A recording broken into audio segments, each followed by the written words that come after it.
I'm very pleased to be here, and I'll do the usual thing of giving my presentation, which I have to do at a bit of a canter. So I've been given 35 minutes to get through my ideas, which is going to be tight, I think, but I'll do my best and try out the ideas in my next book. So I'm going to try sharing my screen.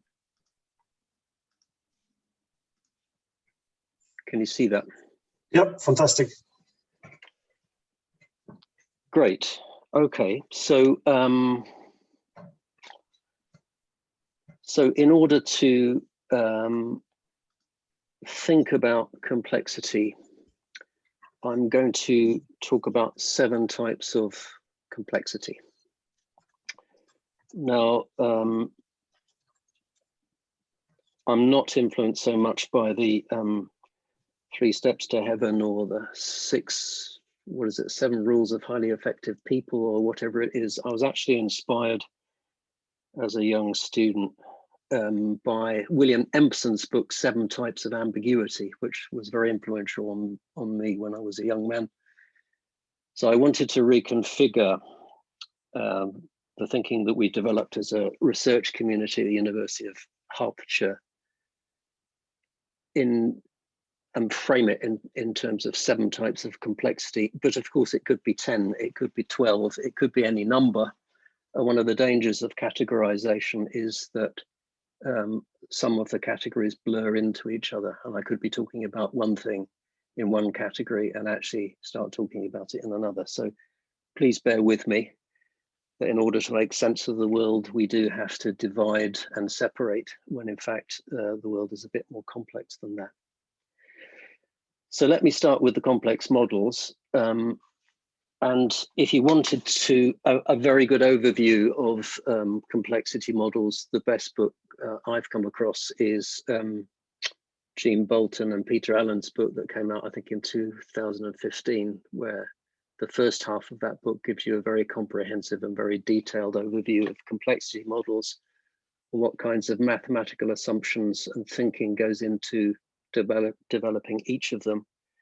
So I'm going to jump straight into one particular complexity model of interest from which we've developed our thinking, which is complex adaptive systems models. It's not the only type of complexity model, but it's the one where we've developed a series of social theories by analogy. So I'm going to identify 5 characteristics of a complex adaptive system that are of interest for us in thinking about a complex social world. And actually, the kind of complex adaptive system I have in mind is not the Boyd's model, actually, because in the Boyd's model, this one that develops flocking by computer-based agents, the agents are all the same, and their behavior is all the same. The kind of complex adaptive systems models that I'm interested in are where the agents are diverse and their behavior is non-average. But taking the example of a complex adaptive systems model populated by large numbers of agents, which are diverse and which behave in non-average ways, there are 5 characteristics that I want to explore and then argue by analogy about complex social reality. So the first characteristic of interest then is a complex adaptive systems model is never at rest and never reaches an equilibrium state. Equilibrium is the equivalent to death. So the second characteristic of interest is that it models a quality of predictable unpredictability or stable instability. So there are recognizable patterns which repeat, but never in the same way. And if the agents are diverse and interacting in non-average ways, then it's possible for new forms to be introduced in the model and for novelty to emerge. So because the complex adaptive system is based on nonlinear equations, there is the possibility for the amplification of small differences into population-wide changes.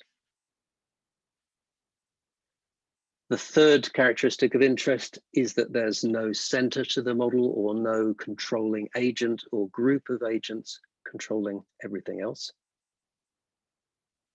The fourth characteristic is the concept of self-organization, where agents are acting locally, negotiating constraints, and linked to the previous characteristic that there's no center of control.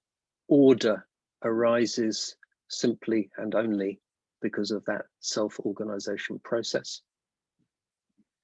And the fifth characteristic is the idea of paradox, that whatever happens in terms of self-organization is constrained by the global pattern, but the global pattern arises because of self-organizing activity of agents acting locally.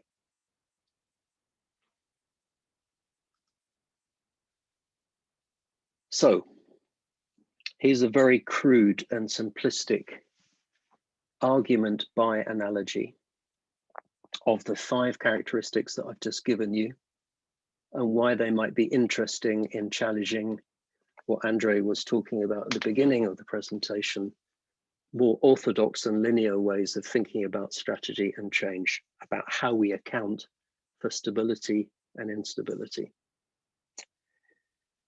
So most orthodox management processes, including my own institution, which is developing another 5-year strategy, has the idea that organizations go through periods of stability, are in some kind of a stable state, which is unfit for the environment, which needs to undergo some kind of change process to fit more adequately with the environment, and then is refrozen into some new form of stability, stable state, might be a dynamic stable stability.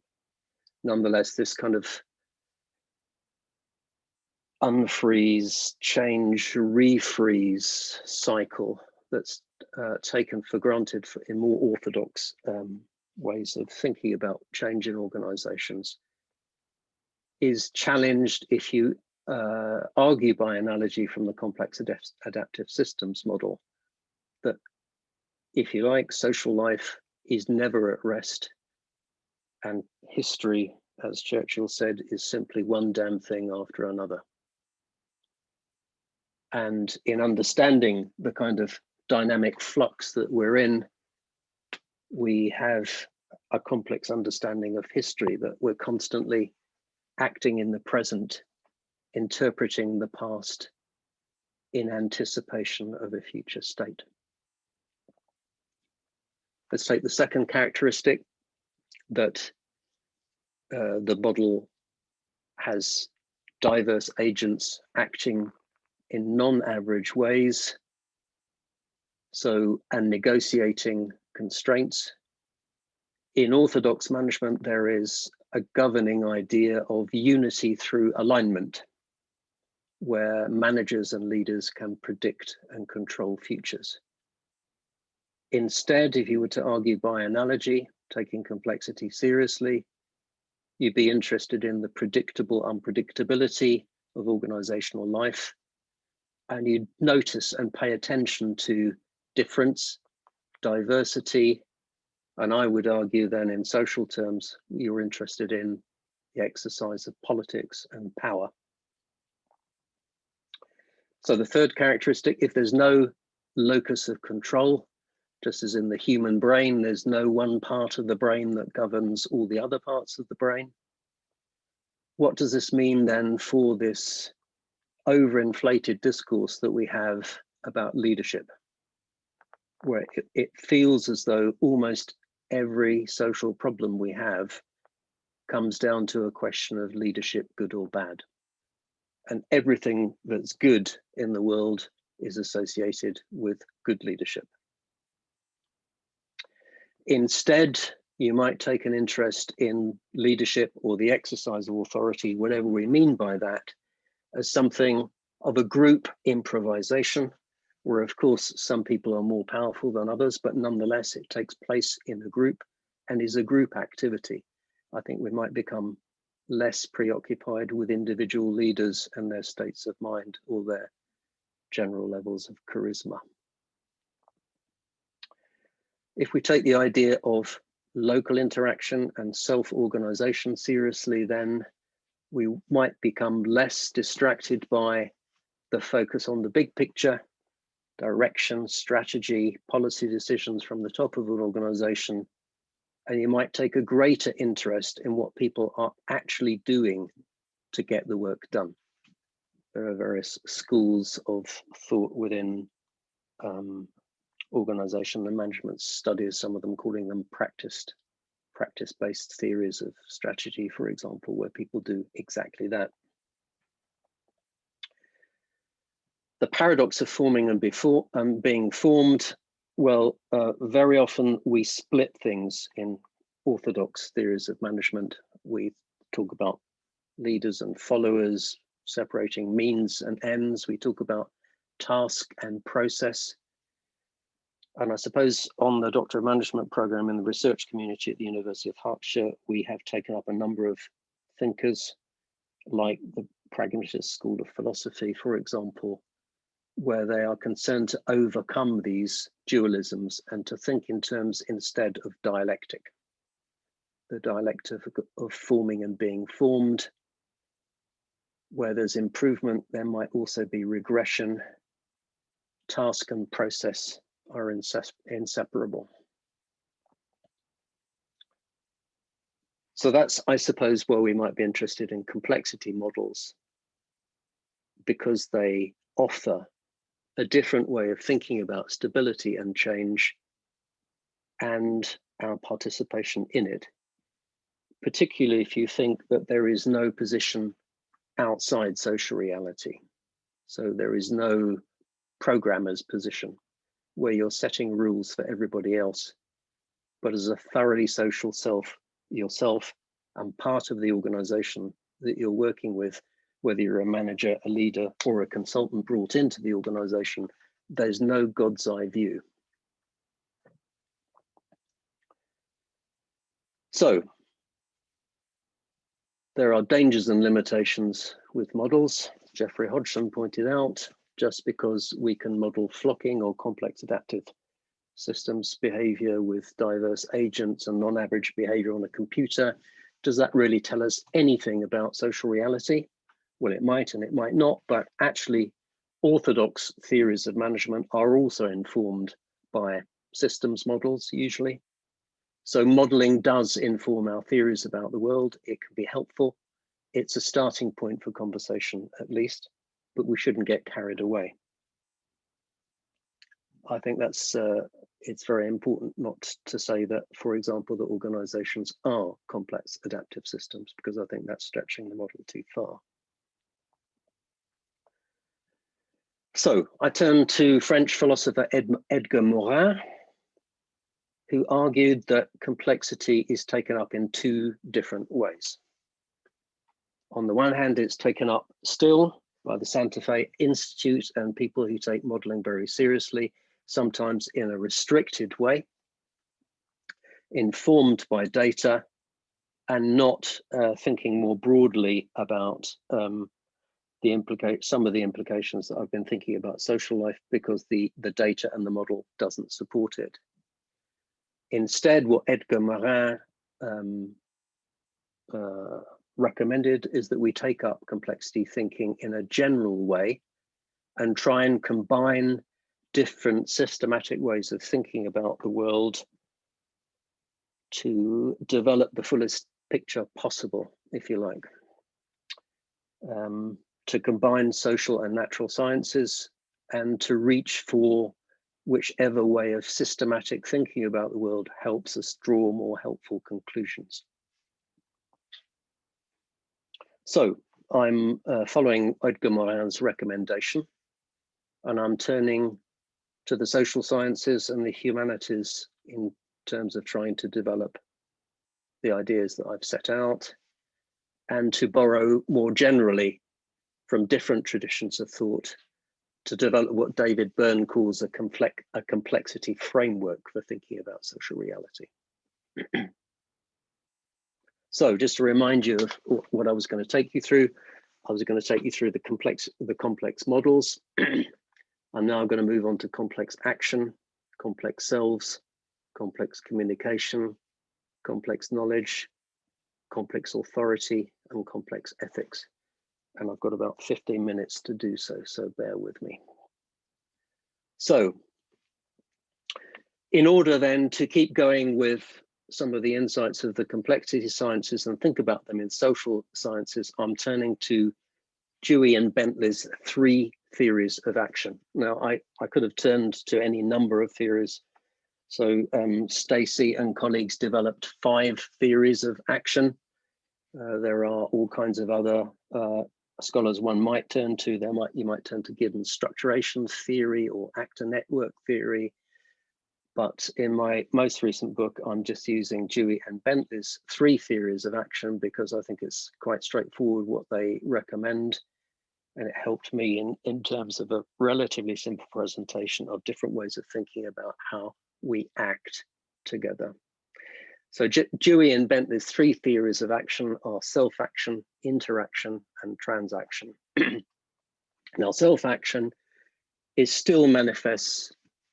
You see it everywhere, which is a theory that of some mysterious forces or powers or self-fulfilling, self-operating energy makes something happen. You might think of that in terms of the charisma of a leader, or thinking positively about the world, or some quasi-mystical view of how things change. If we all think appreciatively about everybody in an organization, then things will change. The theory of interaction, I guess, is the billiard ball theory of the world. It involves lots of sociologies based on theories of interaction, of discrete entities bumping into each other, and by aggregating or disassembling, you can say something about the whole. And the theory of transaction is the entanglement of people, activities, location, and time in a transformational theory of organization, of entanglement. What we do with each other in a specific place and time is potentially transformational. And in order to understand that, you have to take all of those factors into account.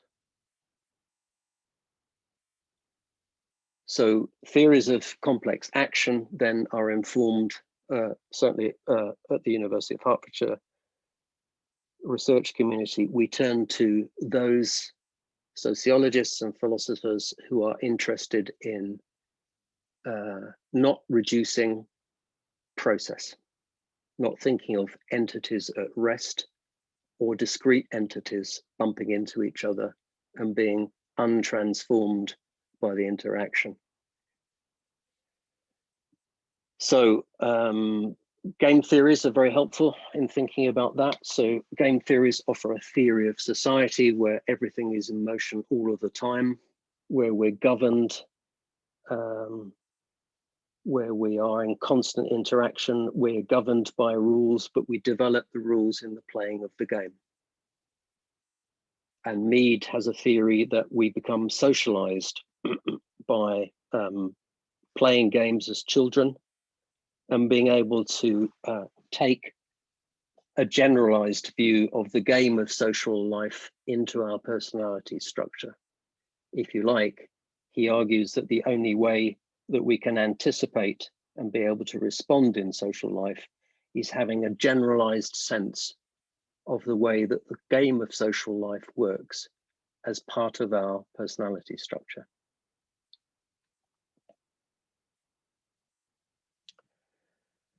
Complex selves. So any theory of complex social reality demands a theory of a complex self. And we take the view, I take the view, that we are social through and through. So in dealing with the ubiquitous structure agency problem, what comes first? Is it structure or is it agency? I guess we're arguing a paradoxical position, is that there's no I without we. Mead has a theory of an I-me dialectic, in the sense that as social beings with a physiology which is wired in a particular way, we have a unique ability, almost unique ability, of being able to take ourselves as objects to ourselves, so that we can think about our own behavior in terms of the way that other people might perceive us. So we can anticipate how people might respond to us. And through that, we learn to play the game of social life, and it's also a form of self-control. So Norbert Elias argues that we are interdependent, and society arises through our negotiation of these interdependencies, and we become the individuals that we are because of the groups that we belong to and because of the way that we've been socialized. This is not to do away with individuality, but to argue that's how individuality arises.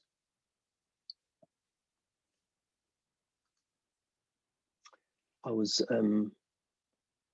amused by this, which I saw today in the Daily Telegraph headline, which I think takes a view that the individual is prior.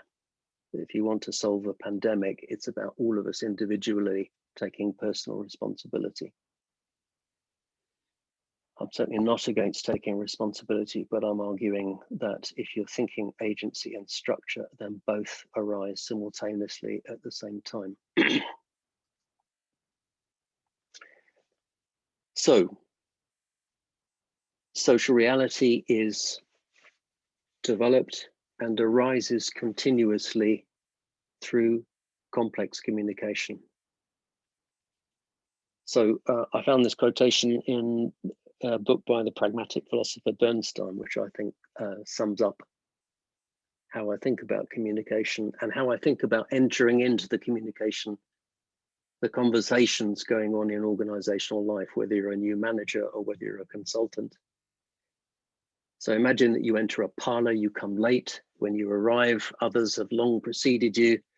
They're engaged in a heated discussion, a discussion too heated for them to pause and tell you exactly what it's about. In fact, the discussion has already begun long before any of them got there. So no one present is qualified to retrace for you all the steps which have gone before. You listen for a while until you decide you've caught the tenor of the argument, then you put in your oar. Someone answers, you answer him. Another comes to your defense. Another aligns himself against you, to either the embarrassment or the gratification of your opponent, depending on the quality of your ally's assistance. However, the discussion is interminable. The hour grows late. You must depart, and you do depart with the discussion still vigorously in progress. That, for me, I think sums up something about the heated, partial, mutable conversation that is organizational life in which we participate, where we create meaning, which are always temporary and revisable, and how we create the organization from our conversational activities with each other. As Mead would say, it's a continuous series of gestures and responses, where meaning is interpretable and mutable. In my book, I also make the case for rhetorical engagement with each other. I think there are a number of methods of trying to contain discourse and communication in organizations, either through proceduralization or by appealing to metrics with the idea that we don't have to talk about it, we just look at the numbers. Or there are various organizational development interventions which try to set up for procedures for getting rid of power and politics in organizations, so we can simply have a rational discussion I suppose I take the position that there's no rational discussion because we all have commitments.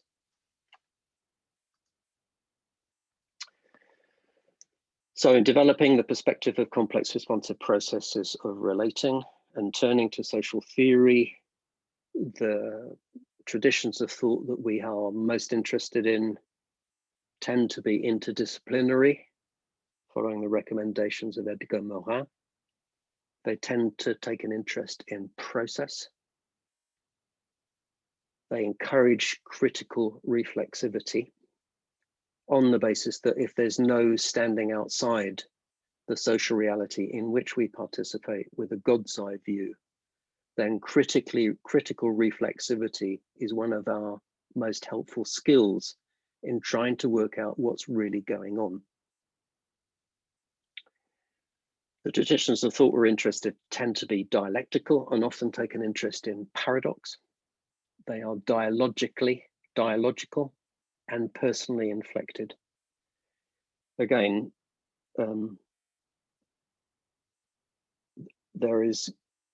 we place great importance in paying attention to subjective experience on the basis that it's never just subjective. So if we become subjects because of objective social processes, then that process of subjectification, becoming a person, is something to pay attention to and can offer something if we're trying to think about what's going on. So in tackling complex authority then, I was very reluctant to use the leader or leadership word because I get so sick of it, seeing it everywhere.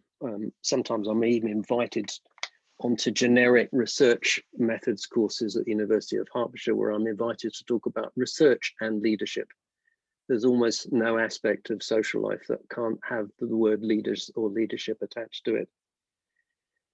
So if you take a complex view of leadership, I would argue then you might be interested in deflating the ubiquity of leadership and the enormous freight of expectation which is placed on leaders and what they can do, which is not to deny that we need leaders or leadership isn't important, but simply to say that you have to look at what groups demand of leaders as much as what leaders demand of groups. So there's an improvisational process going on in groups of people trying to get things done together, which involves politics and the mediation of authority and power between them. Mead has the idea that a great leader is somebody who, through the process of socialization, is able to bring different groups in relation to each other and to the leader in a way in which they are all transformed in the process. So there's something of the fractal nature of leadership there, where the leader can say something about the interrelation of parts and whole.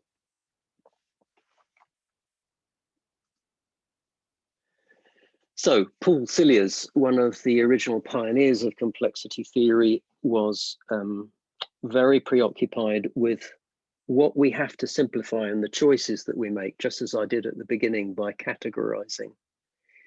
If we take the idea seriously that reality is complex and we can never get on top of it, in order to be able to say something about it, we have to make decisions, we have to categorize, we have to group, we have to use abstract concepts. And in doing that, what are we covering over?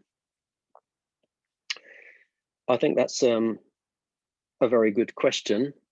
And I would say that in more orthodox schools of management, sometimes what gets covered over is done in a less abashed way.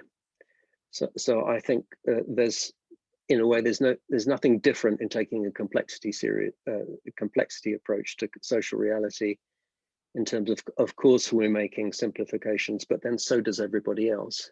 I suppose our commitment would be to make some of our simplifications clear, and then to go on discussing them. And more recently, I've heard complexity used as a way of avoiding the questions of ethics. So, for example, when Theresa May was Prime Minister in the UK, she was asked by a famous BBC presenter why lots of nurses were having to use food banks. And she said, there are very, very many complex reasons why people might use a food bank. So ordinarily, the difficulty with orthodox theories of management is that I think that they want to subdue complexity and say that complexity can somehow be harnessed or embraced or turned to the good or instrumentalized in some way. Because management, to an extent, is an instrumentalizing discipline. So it's no surprise then that management would also want to control complexity and say it only applies in these circumstances, it doesn't apply in those circumstances. But it was quite new for me to hear people mobilizing complexity as a way of saying, well, we can't take responsibility for this because it's just too complex. So I think it's very important for us to pay attention to what's going on in the complex social world, even to try and make it more complex than we currently think it is, but at the same time, accept that we're still responsible and that we have to do something. We can't just throw up our hands in horror and say it's too complex to act. We are responsible anyway. So that in the chapter in my book on complex ethics, I then look at those thinkers who have struggled with the idea of any group of people coming together to try and achieve something together. There will be different valuations of the good and what's good for us. So how do we proceed in a way which isn't a naive democracy, but nonetheless tries to take into account the different competing goods in the room, which need to be mediated and negotiated so that people can recognize themselves in the decisions being made. One of my recommendations for that is to meet in the tradition of group analysis, which has a history of being able to work in that way. I'm happy to talk about that further later on. So there are four key pillars of thought of the complex responsive processes perspective on complex social reality, which are arguing from insights from the complexity sciences by analogy, taking an interest in process sociology, principally Norbert Elias, Pierre Bourdieu, pragmatic philosophy, and group analytic theory. And the reason for lumping these four together is that they're all concerned to explore phenomena in a state of flux and change over time. They're all interested in micro processes which reflect global patterns. So they have the idea of the paradox and dialectic. They are particular processes which take place with particular people at a particular time in history with a context. And they're all more or less informed by Hegel, Aristotle, Darwin, and Freud or Fuchs. Last slide, a little bit over time. So we have no tools or techniques. What we encourage, I guess, is the practice of critical reflexivity and taking experience seriously. And I was much provoked by a comment that Mike Jackson left in the chat function. I think you're here, Mike, today, when at the physics gig that Gene Bolton organized, where you said, well, if you're not doing complexity modeling, why don't you just call yourself a social theorist? And I've been mulling over that ever since. And I would argue that actually in meeting in the way that we do in our research community, we are doing a form of live modeling. It is a form of experimentation about what we can uncover and what we can't uncover. It's just that it's not modeled on a computer. And in that modeling, in that experimental way of working, we do have an enhanced focus on group dynamics in order to develop a greater skill in dealing with them. So I'm not saying that the world is complex, we never get on top of it and there's nothing we can do. I think there are more or less helpful ways of engaging with social complexity. where we focus on inside out. In other words, we are socially formed, although the I and the we are paradoxically entwined and are two sides of the same coin. The social is prior. And what we need, I guess, or what I suppose I'm taking, is what's known as a post-foundational position, that we need enough certainty to go on together, although there can never be total certainty. I'll stop.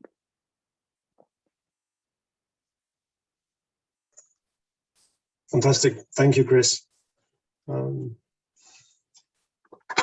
you want to stop sharing and we can have a conversation? And I think what I'll do is I'll pull up Ibrat, you and myself so that we can see everyone. If you just give me 1 second. While Andrey is doing that, what we'll do is, in terms of the flow for the remaining time together, is Andrey and I will just kick off with some questions, and then we'll open it up to everyone to pose your questions as well. And we would encourage you to unmute yourself and ask your question directly, in order to make it a more personal experience, both for the speaker and for yourself and everyone else present.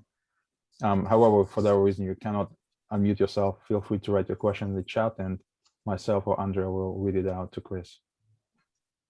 The Andrey, only thing I was going to say, the only thing I would add, Ibrat, is if you would like to ask your question live, use the raise hand function in Zoom so that we can do it kind of in order.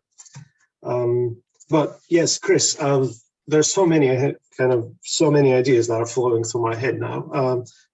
I'll try to contain it to just a couple of questions. And I suppose I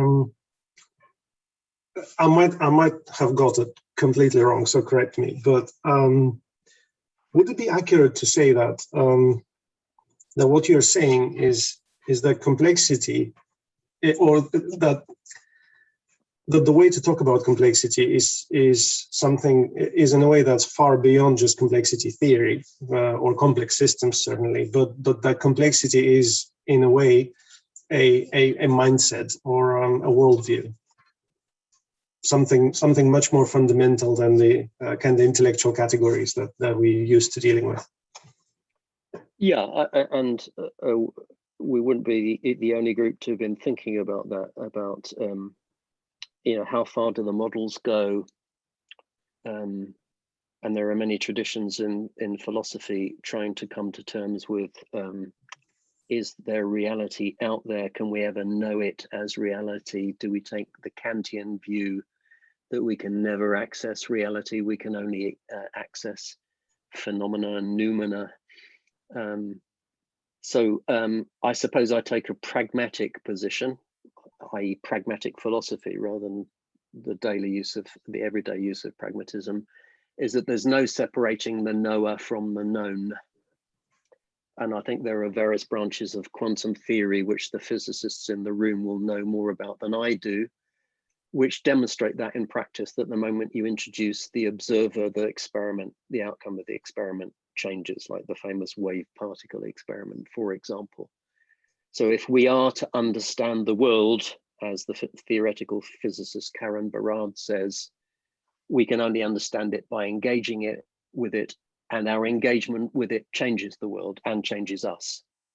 So that, if you like, is Dewey and Bentley's theory of transaction.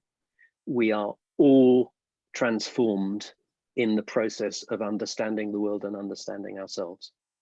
It's not me observing a world over there, which is separate from me. And so in that sense, is then, in the way you use the term experience, then is that something bigger than action, or is it or is action part of experience? How does that? Yes, experience is the fusion of the knower and the known. It tells you about the object, and it tells you about the person experiencing the object. There's no separating them. Right. So John Dewey was way ahead of actor network theory. We experience objects, and if you like, is it Bruno Latour who says that objects act back on us? They object. to being objectified. So yes. And hence the link to the pragmatists with their emphasis on action. Yes, yeah, indeed, yeah, indeed. Yeah, so one of the earliest pragmatists, Charles Sanders Peirce's observation is that we can't do what Descartes did and doubt everything all of the time. We only doubt those things where we meet an obstruction or an obstacle to proceeding, to taking the next step together. So that's where we should focus our doubt. What is it that's helpful in taking the next step together? Otherwise, you end up by taking a radically subjectivist position and saying, well, I doubt everything except my own thinking. That's the only thing I can be sure of because I'm thinking. This is direct, mobilized doubt, helpful doubt, if you like. Mm. Generative doubt, yeah. Generative doubt, yeah. Yeah. Okay, and then if I could ask another question, something a little bit more practical and a little bit simpler, I suppose. I completely agree with you that we are, most of us at least, are in this instrumentalized discipline of management in general and strategic management in particular, I think. And lots of people coming to us and to our courses, they expect solutions, right? And they expect solutions that work in a linear way, of course. And of course, lots of our theories purports to give them that solution. Lots of our kind of traditional theories. And so in the beginning of your talk, you talked about this notion of predictable unpredictability. And I just wanted to ask you if you could unpack it a little bit in terms of what it means for management and for managers. But also, you mentioned the importance of history, right? Kind of interpreting history with an eye towards the future as well. And I suppose a corollary to my question is, well, what can we learn from history if we take a complexity worldview? What's the nature of the lessons? Because they won't be the lessons that are immediately transferable to another context, right? As a mathematical model. So what can we learn from history then? Okay, so the first thing is,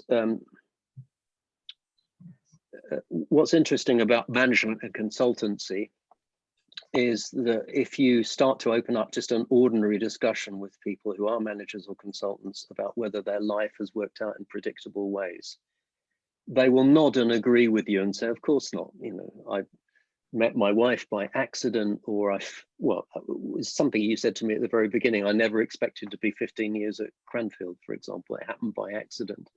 And yet in the domain of management, somehow we forget that and think that we can control what's going on, or we can create cultures, or that all of these things that we say without thinking in an organizational context, which are simply mad, taken out of that context of management. And we know that they are, but we go on saying it.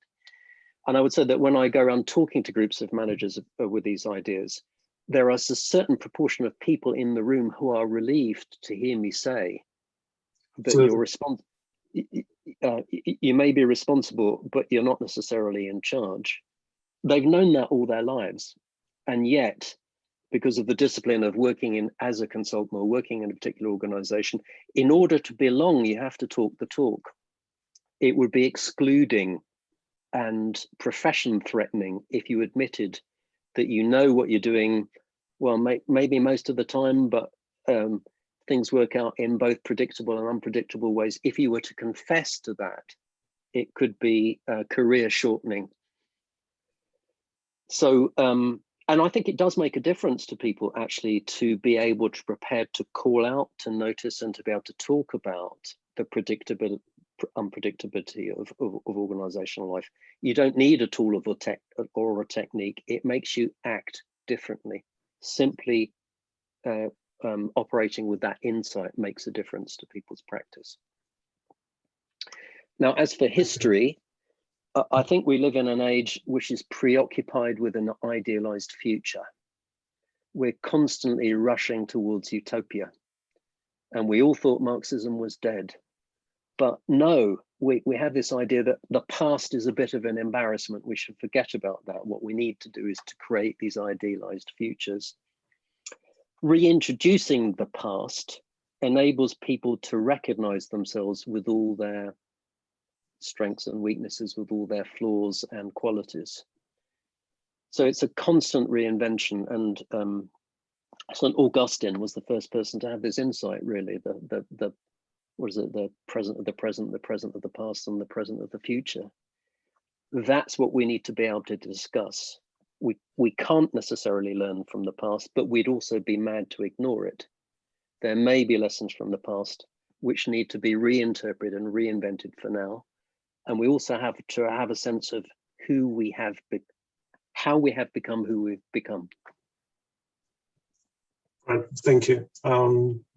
I must say that your the point that you made in the beginning of your answer certainly resonates with my experience of working with executives at Cranfield as well. When sometimes you present these ideas and you can see almost a visible sigh of relief because you've just given them permission to acknowledge that they are not in control, and they shouldn't be, and they can't be. Yep. Yeah, and some people, there are also a proportion of managers who get terribly anxious by that. That's true. I don't mean to be disrespectful of people with MBAs, because I'm sure Cranfield MBA is very different from everybody else's, but people, I think particularly of the kind of MBA manager who's spent thousands of pounds getting this qualification to be able to predict and control organizations with tools and techniques that work everywhere, and then not going to admit easily that actually things are unpredictable and uncontrollable. So who are they if they can't do that? What was the MBA for? Depending on the MBA that they've taken, of course. Exactly. I'm going to pass it on to Ibrat. Thank you, Andrey. And thank you, Chris, for a very interesting talk. I could have probably just carry on listening to you talking, to be honest. But my question is about the research or the kind of the doctoral work that you're doing in your center, because it seems to be quite unique in terms of what you do, and particularly with the emphasis on group dynamics. Could you tell us a little bit about the way your doctoral students do their work, and how you bring in the idea of group dynamics into this, and why? Well, it's back to Mike's question about modeling in a way. So one of the things that we do the students meet 4 times a year for 4 days. Obviously, it's been on Zoom, which has been a thin experience because we also run these group dynamic sessions. So 3 times a weekend, 4 times a weekend, we meet in the tradition of the Institute of Group Analysis, which is to meet together as a research community, staff and students, for an hour and a half with nothing on the agenda and nobody in control. Now, obviously, there are power relationships in the group. So some students might see faculty as being in control, whether we want to be in control or not. So what we then do is we talk about what's on people's minds. And certain themes seem to reappear again and again, like, am I good enough to complete this doctorate? Or who is this new person who's spouting off? They've only joined this weekend. Who are they to have opinions about anything? All of those things happen in the group. And then we begin to make links to those sorts of processes happening in their home organizations. So we use it as an in vivo laboratory to think about group processes. And over a period of time, people become much more skillful about noticing how they show up in that group, and therefore how they show up at work, which means they pay much closer attention to way they participate in co-creating whatever happens in their workplace, whether it be as a manager or as a consultant or whatever. So if we say that whatever happens because of what everybody is doing, the person that you have easiest access, well, I wouldn't say easiest access to, perhaps most proximal contact with is yourself. How are you showing up? How do people experience you? So Fuchs, the founder of the Institute of Group Analysis, had the idea that a group is a hall of mirrors in which you see yourself reflected back. So there's much talk in the literature, organizational literature, about reflection and reflexivity, but very little idea about how might one develop it. apart from a few exceptions. So Russ Vince at the University of Bath is a very knowledgeable and eminent contributor to that discussion. And if we're interested in groups and group dynamics, the best way of developing those skills is in a group, and it can be quite a painful process. So people take those insights about how they're behaving in this group, and they begin to notice them in the groups where they're working as a consultant or as a manager. And lo and behold, they notice different things and start thinking about it differently. So people come with the idea that they want to research something very traditional like leadership and followership, for example. They spend 6 to 9 months taking part in these groups and developing their research proposal.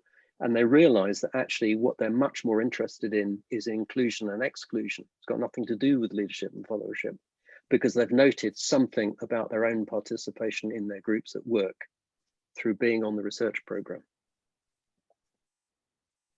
So I had never imagined 20 years ago that I would end up in a business school teaching on a Doctor of Management. But actually what we're doing is sociology, group dynamics, philosophy, anthropology, social psychology, all of that stuff gets taken up. It's not very much about management theory at all, in a way. People are writing about trust, people are writing about indeterminacy, people are talking about belonging, people are talking about inclusion and exclusion, they're talking about what it means to be human. Just, sorry. Andrey, I'm not sure exactly who's talking. My name is Shamal. Okay. Shamal. I'm Shamal from Boston, US. I just wanted to respond with a comment to Chris. I wonder what he's doing in the business school. This is so highly philosophical as well as practical, but it's the philosophical part that I love. The practical is too much to bear. Yeah. Do you want to take this, Chris? Nobody else would employ me, Carmen. It's the only place I could get a job. Can I just say that, please, if you would like to speak, raise your hand, because it's much easier for us to manage this in that way. But if I could just kind of follow up on what you said, Chris, what do the empirical studies look like that your doctoral students do? What kind of empirical shape do they have? What kind of methods do they use? Narrative, almost exclusively narrative, although some people do questionnaires and do other research on top, but what they do is ethnography, auto-ethnography, I guess. They write about what's going on for them. They try and make meaning from it. They try and bring in scholars to illuminate what they're trying to get at. And then they test it out in their learning set. So we divide the research group of 20 into 4. So the first people that they have to convince is their learning set of 3 people and supervisor. And then they have to talk about it more widely. And then they might start trying out their theories with people at work. People do. They say, oh, I've written this narrative about what went on last week. And what do you think about this? This is what I think is going on. What do you think is going on? So exactly like that quotation that I showed, where people are talking in an organization about what they think is going on, where people take positions. So we're looking at the quality of the argument, the quality of the reflection. Do we understand? So you get to know people in a way that's, I suppose, what I think of as kind of professional intimacy. So it becomes quite difficult to hide. Mm-hmm. Yeah, I can imagine. You can't make stuff up, and we get to know people quite well. So you don't have to like people in the research group, but you do get to know them quite well and what their patterns are. So if we believe the pragmatists that we are our habits, we all have habitual ways of being, which shows other people who we are. So we get to know people, and we can. So we're looking for different sorts of generalizability, I suppose, and so we're interested in plausibility. Is it plausible? Is it interesting? Does it illuminate something that we're interested in? Does it say something new that other people haven't said about this sometimes intangible phenomenon of being in a group with other people and trying to get things done. Mm. And it's very micro, it's very narrative. We spend a lot of time justifying, quite a big, thick methodology section now justifying it, although much less work needs to be done justifying narrative ethnography than it used to be done 10 years ago, because people think it's much more broadly accepted way of researching. Mm. So I suppose that what we do is not so far away from what a social anthropologist would do. Right, thank you. Ibrat, I apologize, I kind of went into your, I kind of interjected your line of reasoning. Any questions, any more questions from you? Or... No, it's all fine, Andrey. I think it's just part of the conversation. No, I'm done with my question for now. Perhaps we could open it up. And we have a question in the audience. Jean. You're on mute, Jean. Sorry about that. Hi, Chris. Good to see you Hi, again. Jean. And Yes. I enjoyed your talk. I had one supporting expanding comment to make, and then one genuine question, which kind of intrigues me. I think that the ideas coming, this kind of joining together of process and complexity is a very exciting development of complexity. And I remember Peter Allen a long time ago coming back from London, clutching a copy of the Tao Te Ching and saying, you know, golly, look at this, this could be a complexity textbook.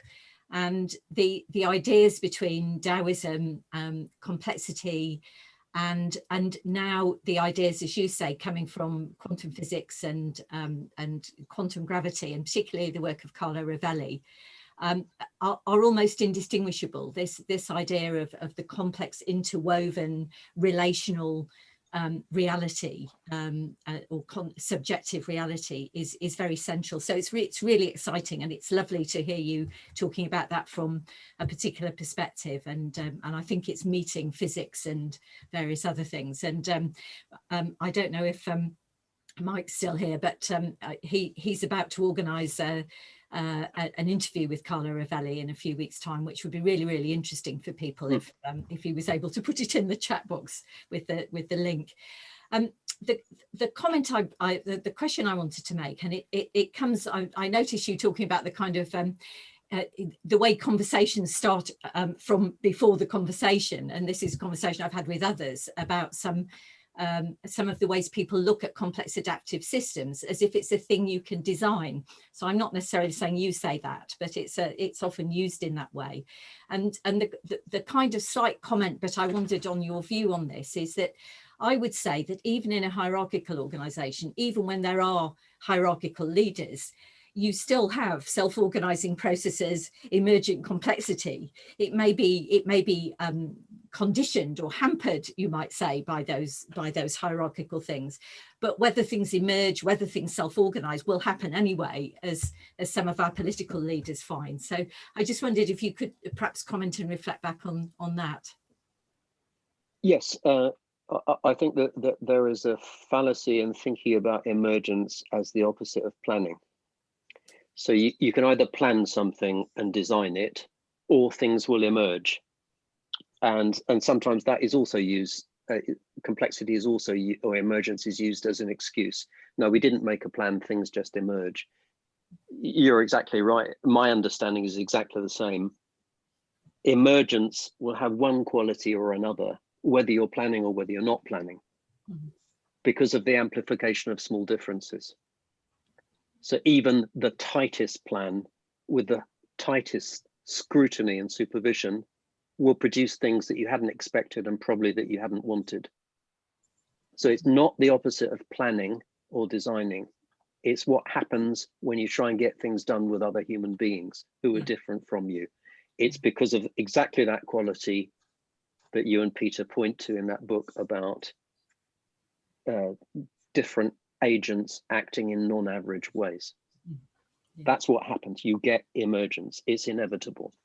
Yeah, and people get very excited about the idea of leadership as a collective process, which it obviously is. I'm not disagreeing with that, but it's a collective process whether or not you have people called leaders. Yes. But it's very easy to forget that in this kind of dominating discourse of leadership at the moment. We think it's all about what Boris thinks. Yes. Whereas actually Boris may just be a reflection of something that's going on more broadly, probably is. I mean, what does it say about us as British people? But there you go. We just have to live with that. Thank you. Thank you, Jean. Thanks, Chris. And we have another question from the audience coming from someone in Scotland, Anne-Marie. Hello. Can I just add a comment to what Jean was saying? My understanding of complex adaptive systems, I have looked at leadership within a healthcare organisation. And one of the things I found with the leadership, obviously healthcare is very hierarchical. And I felt it was easier to frame the leadership and the reaction between that as a feedback loop of the complex adaptive systems, because obviously the leadership and then the other hierarchies and then eventually the Scottish Government, they're all parts of their own complex adaptive systems. So it seemed to work quite well, and it didn't challenge the idea of hierarchy because it does exist. You know, it's one of these things you have to live with reality as it is.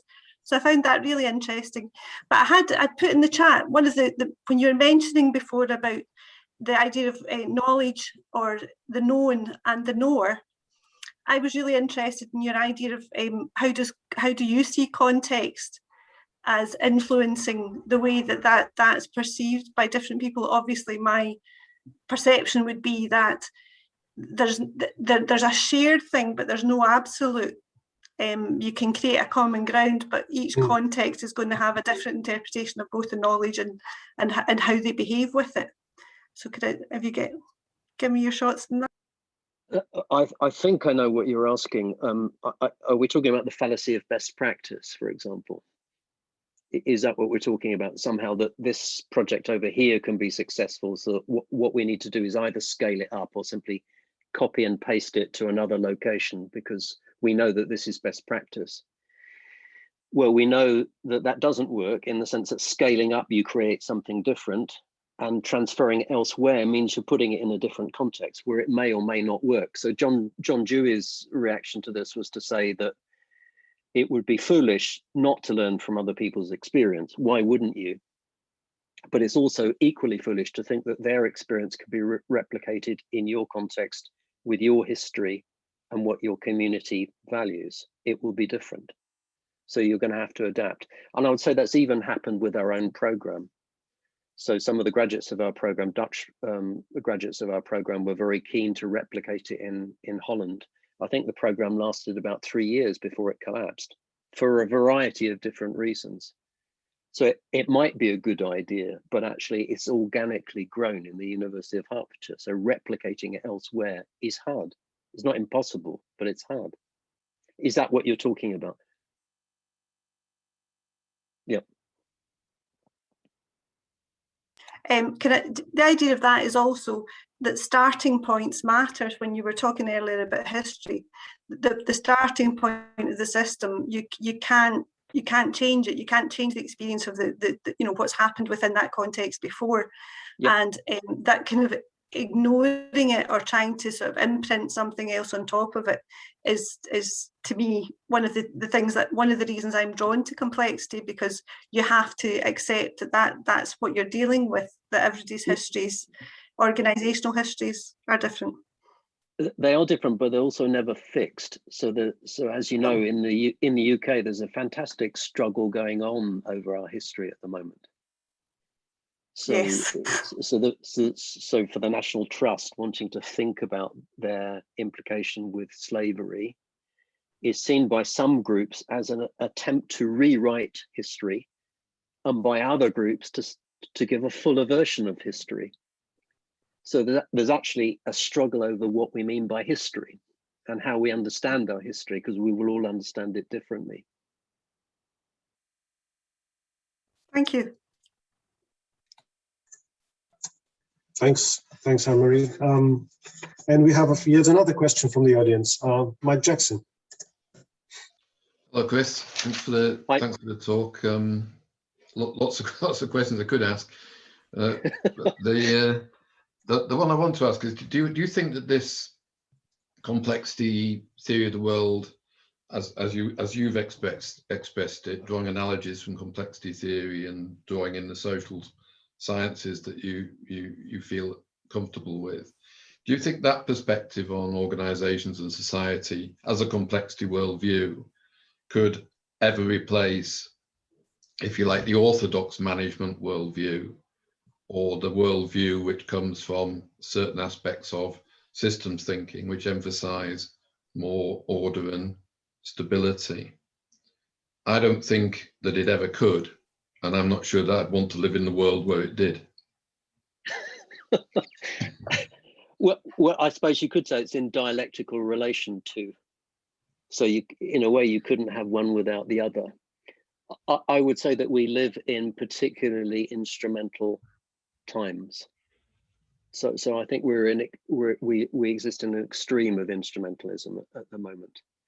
So I suppose I'm keeping a tradition of thought going which predates complexity thinking by millennia about things in flux and change. And I suppose what we're doing is simply replicating the argument between Herodotus and Parmenides, where Herodotus was arguing that you never step into the same stream twice, and Parmenides is arguing that there are stable reality underpinning all the flux and change, and that's the way reality is constructed. So in a way, you can't have one without the other. And to a certain extent, I suppose, taking a critical view always puts you in the minority. It always makes you marginal to an extent. And I guess I've always taken marginal positions all my life. And we tend to attract people to the program who see themselves on the margins of things as well. I'm interested to know why you wouldn't want to live in a world where it was like this. I don't trust self-organization would be one answer. I guess I think it gives rise to all kinds of nasty qualities, and that there was some sense in, as Weber used to say, with bureaucracy had good qualities as well as bad qualities. Sure. Yeah. Yeah. So with that, it would be that line of argument. I'd be one of your very afraid, nervous managers. Well, I think in a way, the way you expressed it, then you're losing the paradox of stable instability. I'm not arguing against stability. I'm saying it coexists with instability. And also the idea of self-organization, which is exactly the point that Jean was making. We are always self-organizing. We are always having to improvise in order to get the work done, no matter how clear the rules and no matter how solid the procedures. We will always have to improvise with each other in order to get the work done. So self-organization isn't a special state, which means not being managed.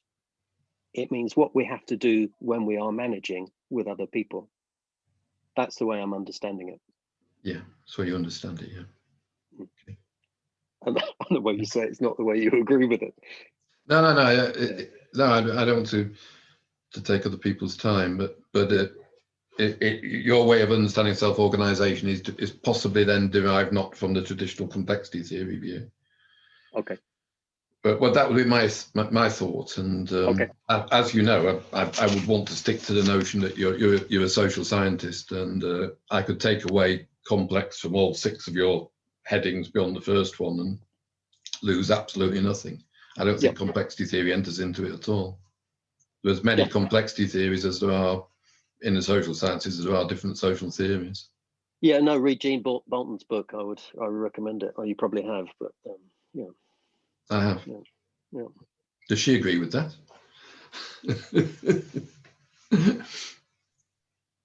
Do you want to comment, Jean? You're on mute. I'm busy having hysterical laughter here as well. I'm enjoying this.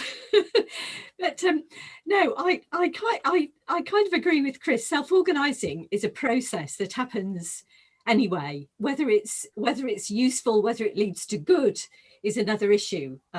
You know, how do we allow for an emergent process, but in a way that shifts us in the direction we want to go? But I don't kind of I think there's a very instrumental view of complex systems, and I think there's a softer, more processual view of it, and I don't disagree with Chris, but I'm enjoying your challenges, Mike, definitely.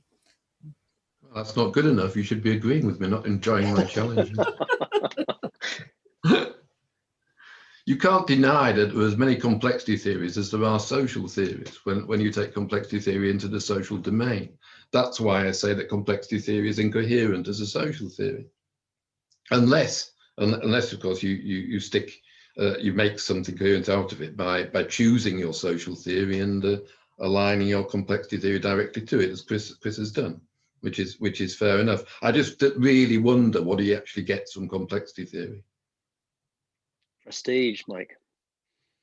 Hmm? Prestige. Oh, well, you used to be able to get grants, but I think that's that time has maybe gone. Yeah,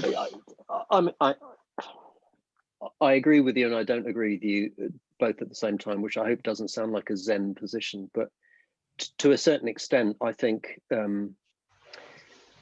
organizational science, as it calls itself, or management theory, is also striving for recognition and esteem. So there is within management theory the evidence-based management movement, which started out gung-ho, saying that they were going to do randomized controlled trials on this, that, and the other, and it all proved a bit more complicated than they thought. And they realized that the quality of evidence that they could produce, precisely for the question that Anne-Marie was raising there, you might be able to prove in a particular context, using a randomized controlled trial, that this is evidentially quite a successful way to work. But then when you apply it elsewhere, the context change and it doesn't work so well. So one way of aspiring to being recognized as scientific and systematic would be to say that you're drawing on the complexity sciences. And I make no bones about that, but I hope I do it in sufficiently a detailed way to demonstrate that I know reasonably what I'm talking about, and I have some grounds for making these claims. And I would say that a lot of orthodox management theory is based on far less substantial grounds than the grounds that I've just established from my perspective.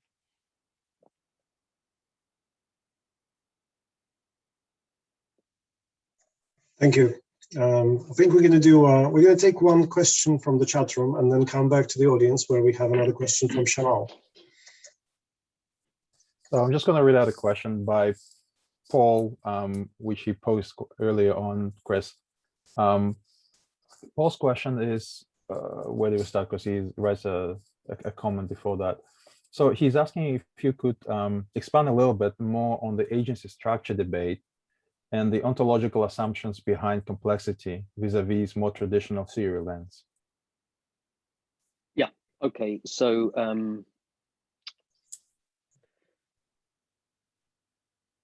the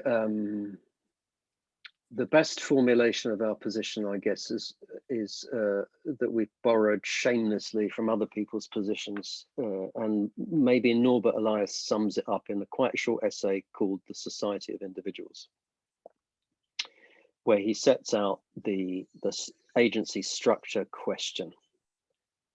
So do highly discrete individuals, in doing what they do, which is Bentley and Dewey's interaction, make society from their activities? Or is it that the structure prevails, those broad trends of patterns in society? Is that what determines individuals?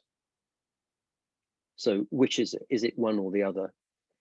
And he takes up what I think is now known as an illusionist position, which is to say it's both at the same time. You can't have one without the other. And this is a false dichotomy, a false dualism. It's not agent first or structure first, it's both at the same time.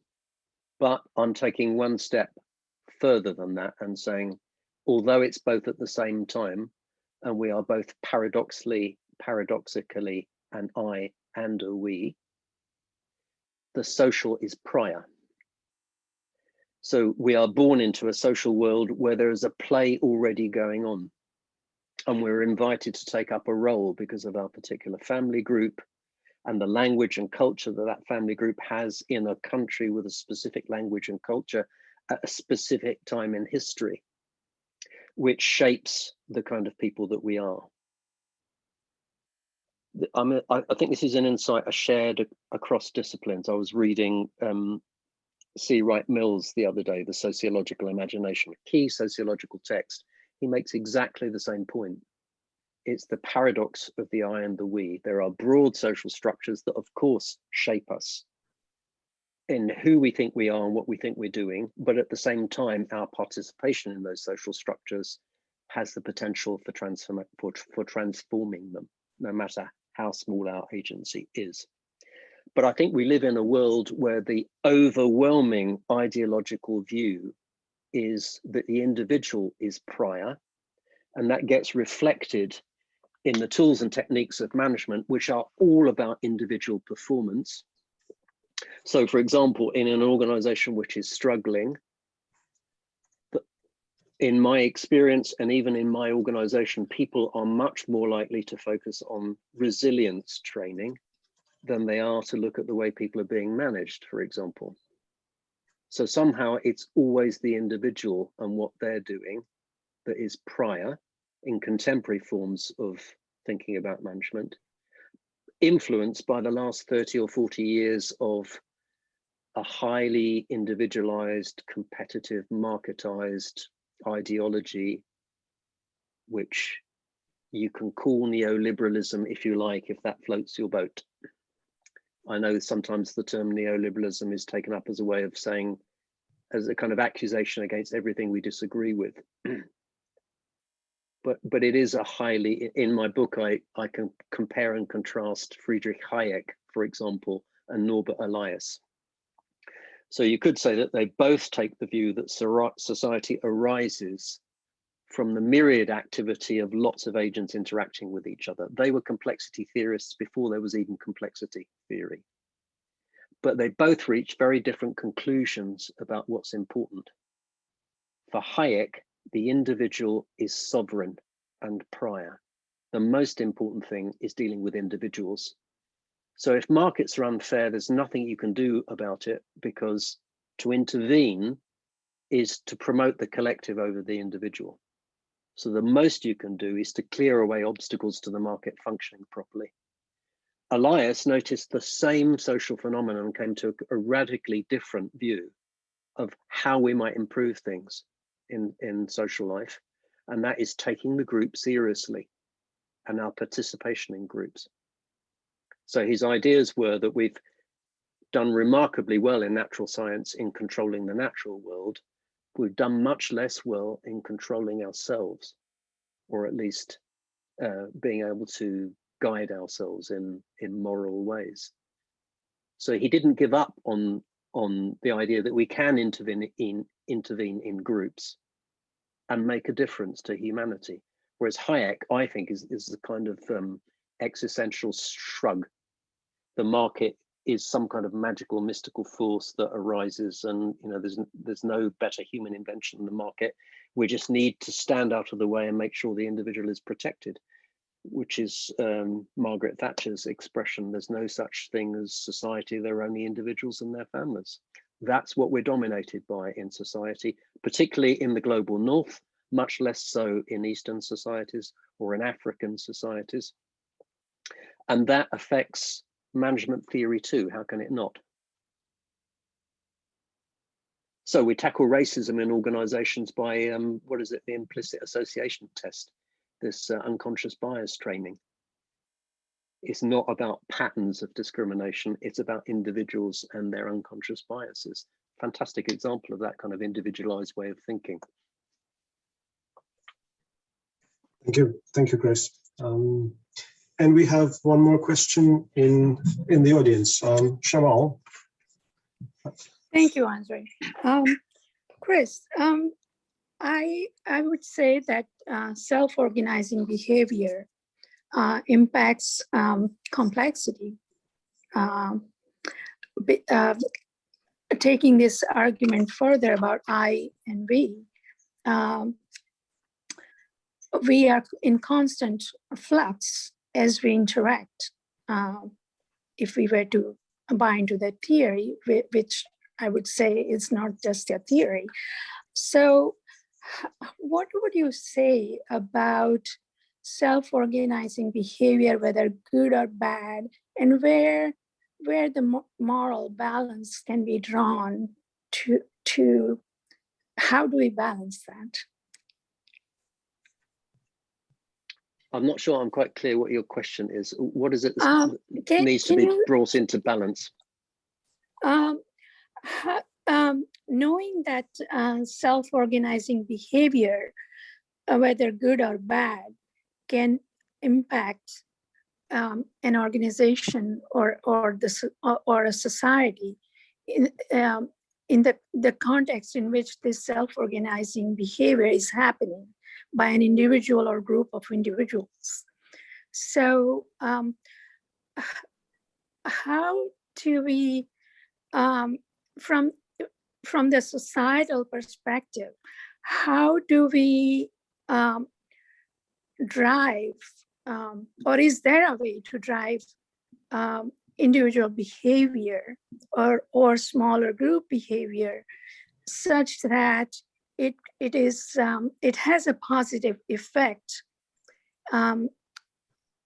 within the complexity and the social reality in which it happens? Am I making sense?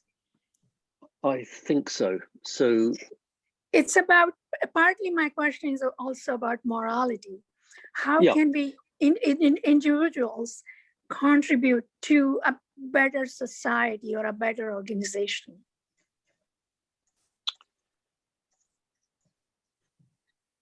Well, that's a very good question. And I'll give you a pragmatic answer as usual. Maybe this is a way of hiding behind philosophy. So the pragmatic answer would be something like, and I want to go back to that distinction that you're making. The way you talk about self-organization as if it's separate from being managed or being controlled in some way. So I go back to the point that whether we're managed or not, no matter how tightly controlled we are always engaging in self-organization with others, which is simply means improvising and acting locally with other people acting locally in order to get something done. Right. How do we then orient that to the good? The answer is something to do with finding ways of explicitly talking about the competing goods that there are in any one situation, and trying to mediate those competing goods, accepting that there will always be winners and losers. So there is a distinction between morals and ethics. Morals tend to be normative rules, and ethics are more about the valuations of the good for us. Mm-hmm. So in any organization, we are always trying to negotiate the good for us as a group of people trying to get this thing done together. So let's take an example. A patient is taken into a hospital which has the value that every patient will get the best possible care. Now that valuation is an abstraction, it's a generalization. It's not so clear that you are aware of what you need to do with this particular patient, presenting with this particular condition on a Monday morning with this particular team. It still has to be, in philosophical terms, functionalized, made concrete. And that making concrete has to involve discussion and deliberation, and obviously not taking so long that the patient bleeds to death while you're deliberating. But there's a negotiation that goes on about what we think is the best possible care for this patient at this particular time. The only way of doing it, unless you have a tyranny, and I suppose given what Anne-Marie said about a health system being very hierarchical, there is something of not a tyranny, but there is an order. If the consultant says, this is the way to treat the patient, then that's the way the patient will probably get treated.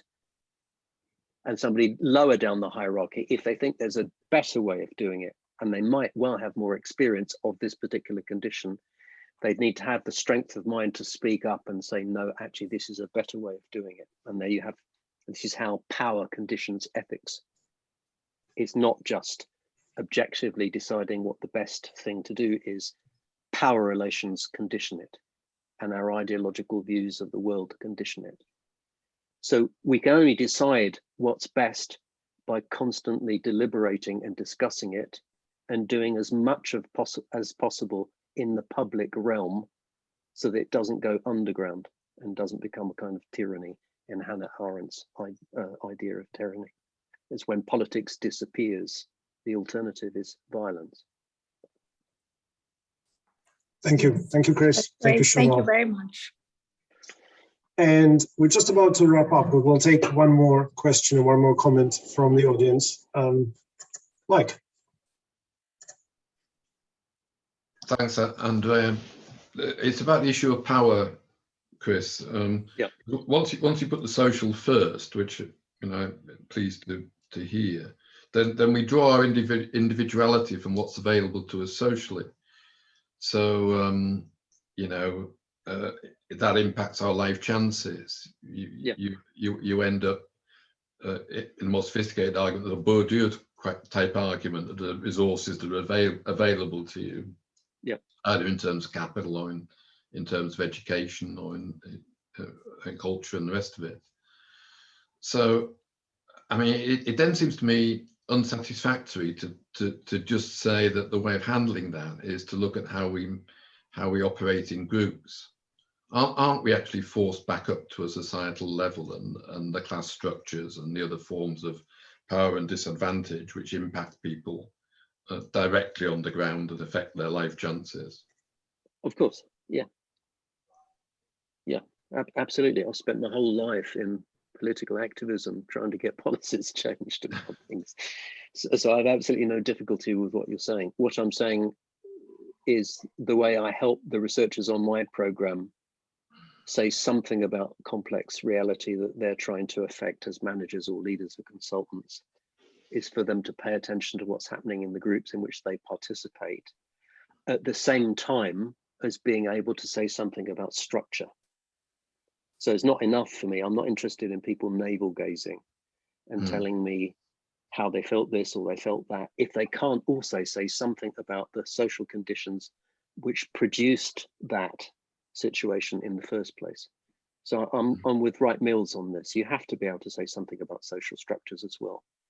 And some of my students are better at that than others. They don't understand exactly the things that you're talking about and things which have always been important to me. Good. But turning the telescope around, if you like, starting with the micro and setting it against the context of the macro, rather than starting with the macro and then honing in on the micro. Yeah, I'd have doubts about that, but thanks for that way of starting when you're addressing those types of issues. But thanks for that clarity. Thank you. Thank you, Chris. Thank you, Mike. Chris, you've been fielding questions for about an hour now, so I think we're going to wrap up. But if you allow me, I'll ask you the three questions that we always ask every speaker in this webinar series. Yeah. And they're sort of blitz, very quick, short questions. And the first one is, who do you think is doing interesting work in this space at the moment?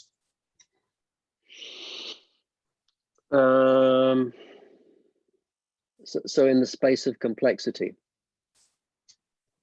Complexity and your approach to complexity. And you mentioned Russ Vince, for example. I spent a number of years going to the Process Symposium in Greece, not just because each one was on a different Greek island, and I really like going to Greek islands, but I think there are a loose association of scholars, including the late John Schotter, Robert Chia, Harry Sukas, and Cunliffe. Even Mats Alverson has pitched up, who wouldn't at all see himself as a process organizational scholar, but it's been an umbrella group for people who take a more or less strong or weak theory of process. And they've produced a series of volumes published by Oxford University Press, which I think are very, very good. Okay, thank you. The second question is, do you think about kind of how your view of complexity has evolved over time? What would be some of the kind of foundational formative readings that you could point out, if there are any specific readings, specific works, maybe? Yeah, I could send you a list of a short list of key references to the talk that I gave today, if you like. Would that be helpful? Yeah, that'd be good. But in terms of just forming your view of the world here, if you were, could you point out, what would be the formative kind of reading or work, or maybe a philosopher, stream of ideas? Well, I'll give you three. So the one that I've already mentioned, The Society of Individuals by Norbert Elias, is a beautiful 30-page treatise on summing up the paradoxical position of I and we. I found John Dewey really helpful in understanding this idea of the knower and the known, and thinking about human experience, habit, and action. And I found George Herbert Mead's theory of complex communication really helpful in terms of gesture and response. So we gesture to other people and evoke in ourselves a similar anticipation that we evoke in others, and they respond. And the meaning lies in the gesture and the response taken together. That's why we're never in control of meaning, because the meaning arises between human beings who are gesturing and responding to each other, which simply leads to more gesturing and responding. So like that quotation I gave you at the beginning, or one of my slides, where you join a conversation that's always going on, never complete, there's never a beginning, there's never an end, we never quite get hold of things. So Mead's theory of communication really helped me understand that. But I also agree with Dewey that actually, although you're asking me for books, it was the experience of being on the program that made the most dramatic difference to me. So I've been an ideas person all my life, but it's the experience of being on the program or thinking about things in this way with other people that's been the most transformational. Thank you. I think most people who do doctorates experience that too. Oh, absolutely. It's a transformational experience. Yeah. Anyway, I would say any doctorate is a transformational experience. That's right. Yeah. Should probably ask Ibrat what he feels about this, as he's halfway through it. And maybe my final question, if you'd allow me, what are you reading at the moment? What's on your desk at the moment? So I've become very enamored of a German sociologist called Hartmut Rosa, and he wrote a book in the early 2000s about social acceleration as a theory of understanding society, and basically argued that things are speeding up, but actually that just puts us in a position of frenetic standstill. So the promise of things speeding up and getting better and better simply hasn't been realized. We just don't know what to do next. And then in response to his critics, so they said, okay, so things are speeding up and we're in this position of frenetic standstill. What should we do about it? He wrote a book called Resonance, arguing that this frenetic, competitive, marketized world alienates us from each other and from the natural world. So what do we mean by resonance, and how would we seek it out? And then, bless him, I love this guy. He wrote a very, very short book, which I've been rereading now, summing up those two massive volumes, which I'm going to bring into my book in the conclusion, which is called The Uncontrollability of the World, Hartmut Rosa, published a year ago or so, which in 100 pages tells you basically what he took 2,000 pages to tell you before. So that is a brilliant gift from Hartmut Rosa, and he has a lot of very interesting things to say. Fantastic. Thank you very much, Chris. Thank you for such a rich webinar. So big thank you from me. A lot of thanks in the chat room, and there were quite a few questions here, which we will edit and pass on to you as well. And Ibrat, do you want to say anything? Nothing else from me, really. Thank you very much, Chris. I really appreciated this. Really enjoyed it. Thank you. And thank you everyone for joining today. It's been my pleasure. Thank you for inviting me. Thank you, Chris. Goodbye. Yep. Bye.